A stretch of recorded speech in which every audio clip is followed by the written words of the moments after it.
presenting by Deep Music।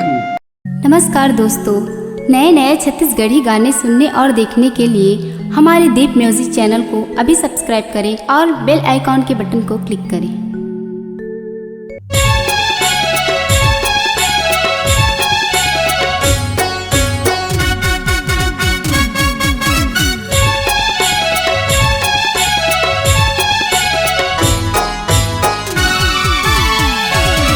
Satnami बेटायन रे सीना तान के लड़थन, सतनामी बेटायन रे सीना तान के लड़थन। पीछे से वार करन नहीं, पीछे से वार करन नहीं, आगे से हम लड़थन।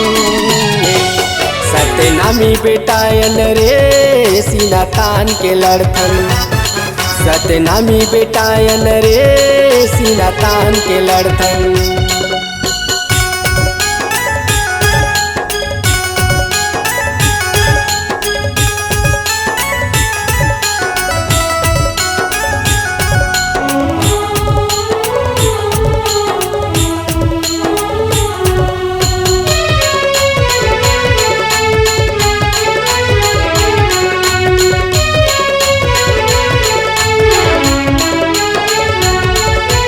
गुरु गोसाई बालक दास लड़ी सवै लड़ाई, दुश्मन बैरी धोखा देस वही ओकर कर लाई। दुश्मन बैरी धोखा देस वही ओकर कर लाई।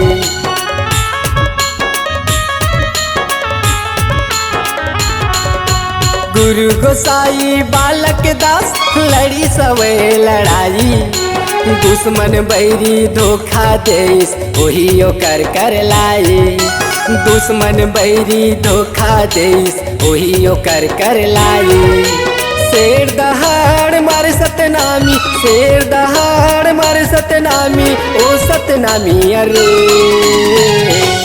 सतनामी बेटायन रे सीना तान के लड़थन, सतनामी बेटायन रे सीना तान के लड़थन।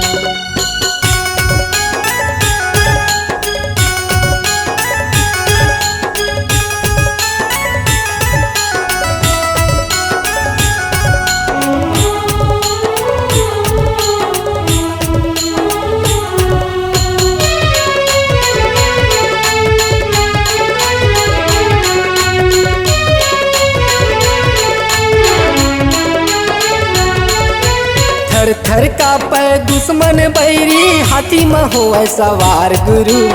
अमरदास बालक दास निकले सतपुरुष गुरु, अमरदास बालक दास निकले सतपुरुष गुरु।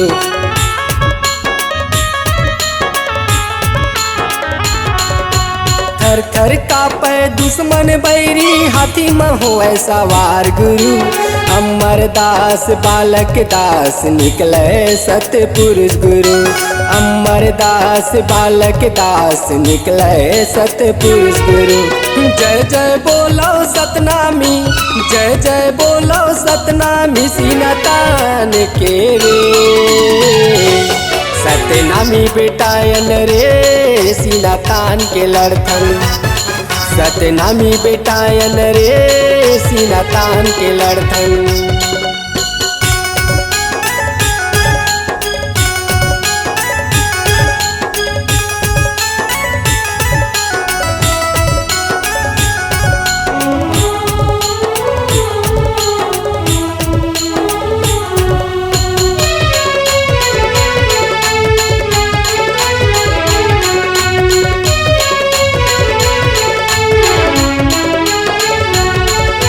मोरी अंगना में गड़ायो जत खाम, बाबा के चेलाताऊं। सादा कंठी सादा चंदन माथे में तिलक लगाऊं, सादा चंदन सादा कंठी माथे में तिलक लगाऊं।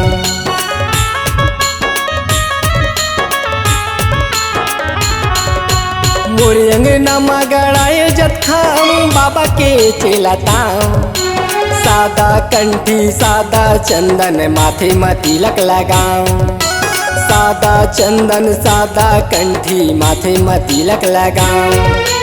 योगेश्वर बाबा के, योगेश्वर बाबा के यो दुनिया मोकरना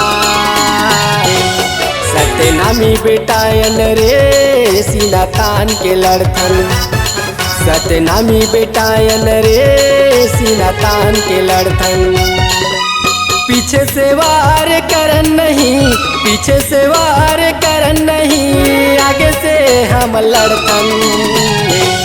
सत्यनामी बेटायन रे सीना तान के लड़थन, सत्यनामी बेटायन रे सीना तान के लड़थन, सत्यनामी बेटायन रे सीना तान के लड़थन, सत्यनामी बेटायन रे सीना तान के लड़थन, सत्यनामी बेटायन रे सीना तान के लड़थन। अपने आवाज एवं सुमधुर स्वर को एक नई पहचान देने के लिए चले आइए Aradhana audio recording studio, Kabir Dharmanagar, Damakheda. Mobile number 7067046464 9753451493।